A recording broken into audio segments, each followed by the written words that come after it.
wabarakatuh. Alhamdulillah alladzi jama'ana fi majlis salati ala Rasulillah wa asa an yahsyurana yaumal qiyamah fi zumrati ahli salati ala Rasulillah wa sallallahu wa sallama ala sayyidina Muhammadin man aksara salata alaih faza binaili syafa'ah wa ala alihi wa sahbihi wa mawala amma ba'du. Yang saya hormati Jam'iyah Majlis Taklim Al-Muqarrim Kuburaya Kalbar, yang saya hormati para pendengar dimanapun Anda berada, yang semoga dirahmati oleh Allah Subhanahu wa ta'ala. Di zaman yang serba gonjang-ganjing ini, zaman yang kita banyak disibukkan dengan dunia maya, selain sibuk dengan dunia nyata, kita juga sibuk dengan dunia maya. Zaman TikTok, zaman Facebook, zaman WA, zaman teknologi yang begitu canggih. Kadang kita bingung, amalan apa sebenarnya yang harus kita amalkan di akhir zaman ini. Sementara misli wa mislukum, seperti kita ini sibuk. Kadang kebanyakan dari kita sudah tidak mampu lagi untuk memegang Al-Quran, apalagi membacanya. Maka ada maqalah ulama bahwasanya ada dua amalan di akhir zaman ini, yang amalan itu insya Allah adalah afdhalul a'mal, paling utamanya amal.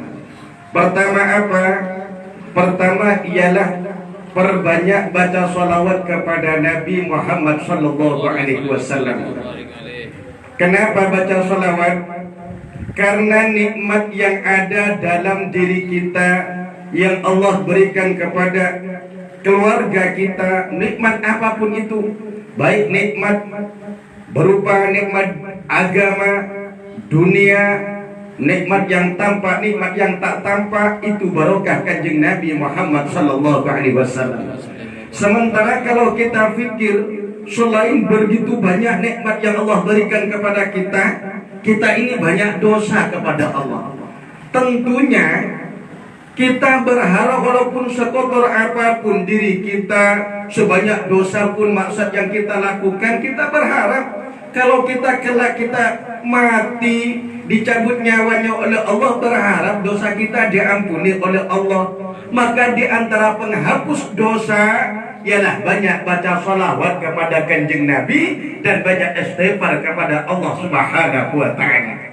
Karena Rasulullah bersabda, man aktsara salata alayya fi hayati, barang siapa ketika hidup di dunia dia banyak baca salawat kepadaku, kata Rasul, amarallahul malaika bi ayastaghfiru lahu ba'da mauti.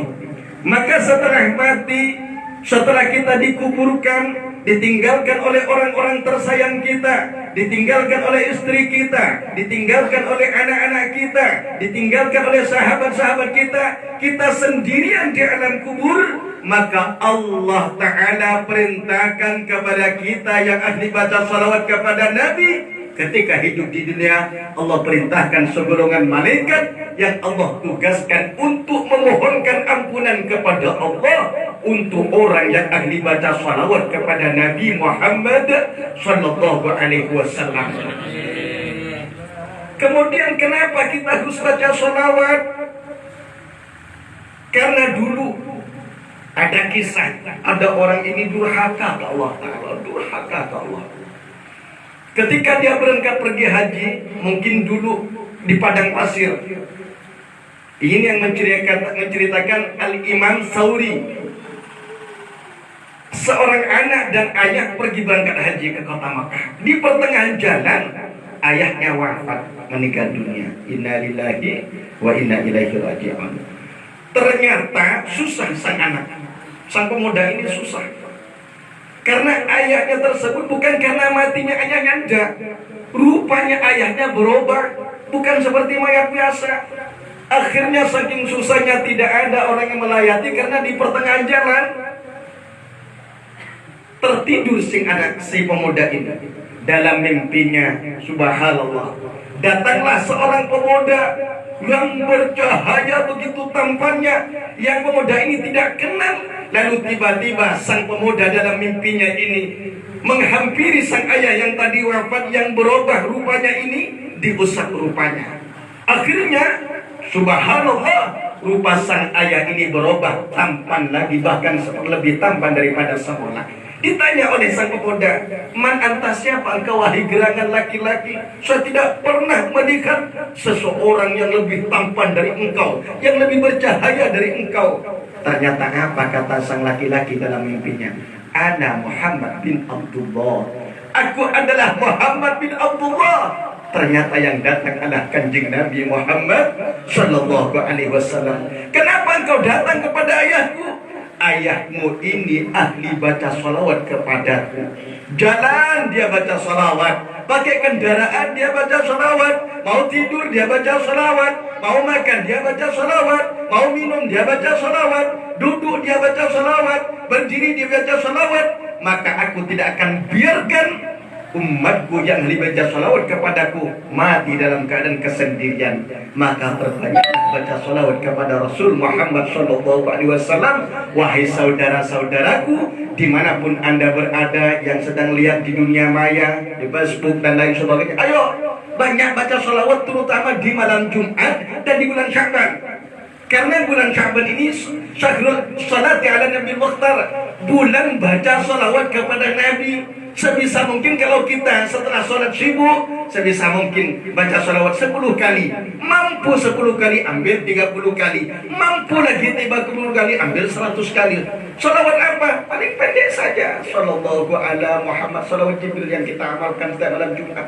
Orang kalau kita punya hajat apapun saja, banyak baca salawat, insya Allah akan dikabulkan, dipermudah hajatnya oleh Allah Ta'ala. Allahumma salli ala Sayyidina Muhammad. Kemudian amalan yang kedua di akhir zaman, perbanyak baca istighfar. Astagfirullah, astagfirullah, astagfirullah. Perbanyak baca istighfar. Astagfirullah, ya Allah ampuni dosaku, ya Allah. Kalau bisa mungkin kita menangis ke Allah Ta'ala.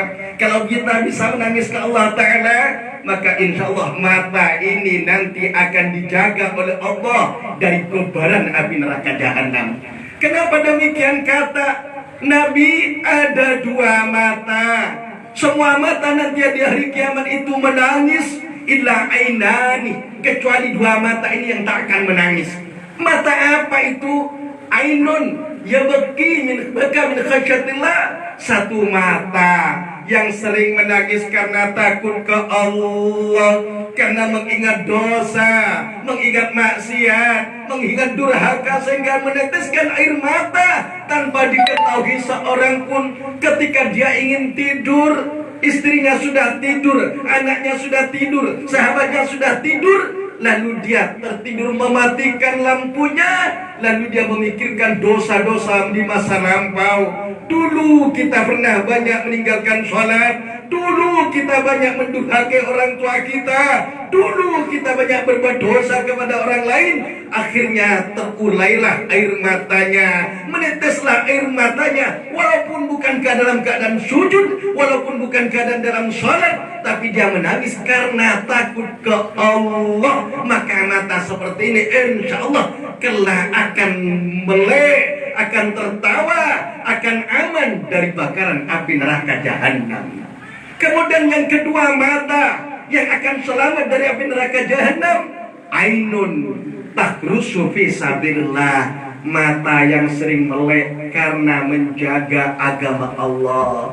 Bagi tentara, polisi, TNI yang menjaga keamanan, karena menjaga perintah Allah Ta'ala, menjaga keamanan negara, menjaga keamanan masyarakat, mereka melek malam, menjaga agar aman dari segala macam hal bahaya yang tidak disangka-sangka.